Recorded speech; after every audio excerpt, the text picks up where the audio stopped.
For me, the biggest memories around 4th of July are the tradition of going out to the family farm in Ritzville, where we every year light up fireworks. The more dangerous, the more sketchy, the better. And so I think just years and years of meeting out there, and we all can count on it, enjoy each other, and just kind of good old-fashioned fun. Me and my wife were engaged at the time, and we had spent 4th of July down in Pullman, actually. So we were down at WSU, and it was just, a 4th of July that we blew off fireworks.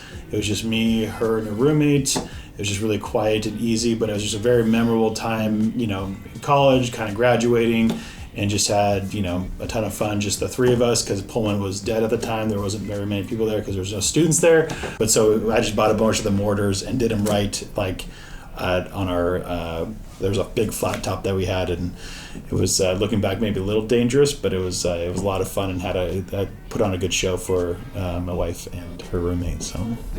My father, I call him the last true Boy Scout. He is amazing, and he's kind of like a MacGyver guy. And so this place that we lived was actually the house where he grew up, and it had this really expansive field behind it, and then it also had railroad tracks, probably maybe a property away. My dad, going back to this MacGyver thing, he's like, you know what, kids, this would be a lot of fun. We've got all of these crabapple trees on the property, and I think I can get it to a point where I'm going to create this homemade mortar out of a pipe. And what we're going to do is we're going to use these, and he holds up like an M80. He's like, we're going to use these as the launch, and we're going to just start launching these crabapples up to do that. And that's what we're going to do for 4th of July. So we started doing that. Loud as can be. Crabapples are going sky high. Well, invariably, we start getting crabapples thrown at us from across the railroad tracks, right? So it's like the other kids were like, hey, here we go, let's go. So they're throwing them, and all we did is just my dad just kind of tilted it a little bit, and we just kept on getting closer and closer and closer. Couldn't do that now, and probably might not want to, but my dad was amazing, and that was a really fun, very explosive 4th of July. I met up with some friends in the UK on July 4th. So I had the great privilege of celebrating our independence from the British in the UK.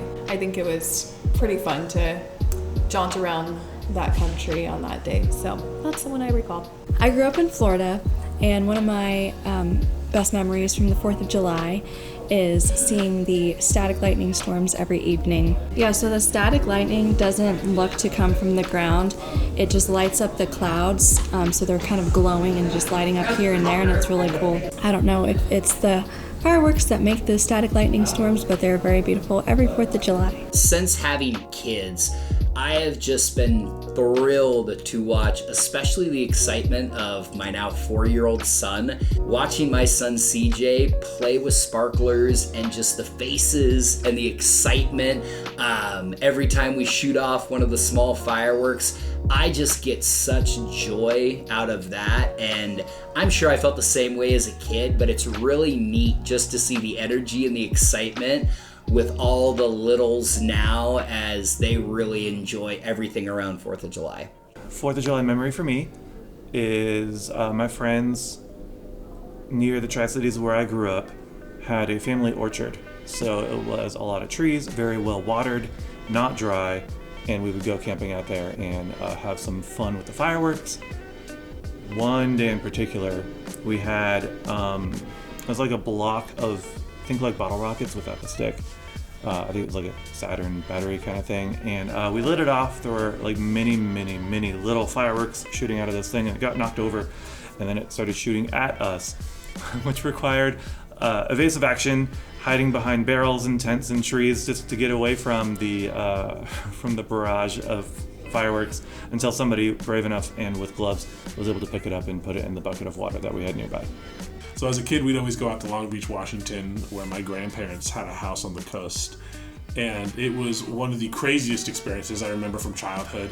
We were sitting in the dunes as a kid, and this fireworks show was just absolutely, as a kid, it was phenomenal. As a parent, you're probably freaking out because the dunes are on fire behind us, and the cars are scattered all over the beach, and people are lighting fireworks off all over. I remember as a kid, somebody dug a 6-foot hole in the ground and they had a chair sitting inside the hole that they looked out of, and that was essentially their bunker that they had sat in. So as a kid, it was so much fun. And then, we'd get up in the mornings and go to the bakery and get the Texas-sized donuts on the 4th of July and eat those before we all piled into basically the van and went to the beach to watch the fireworks show. So it was a lot of fun, the sand between your toes and fireworks going off all around you. But good times as a child.